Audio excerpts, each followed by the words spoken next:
ایک شخص حزم بن ابی کعب نے رسول اللہ کی خدمت میں آ کر عرض کیا، یا رسول اللہ، فلاں شخص معاذ بن جبل لمبی نماز پڑھاتے ہیں، اس لیے میں جماعت کی نماز میں شریک نہیں ہو سکتا، کیونکہ میں دن بھر اونٹ چرانے کی وجہ سے رات کو تھک کر چکنا چور ہوتا ہوں اور طویل قرات سننے کی طاقت نہیں رکھتا۔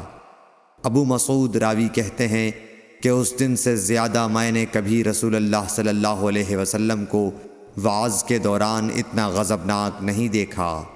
آپ صلی اللہ علیہ وسلم نے فرمایا، اے لوگو، تم ایسی شدت اختیار کر کے لوگوں کو دین سے نفرت دلانے لگے ہو۔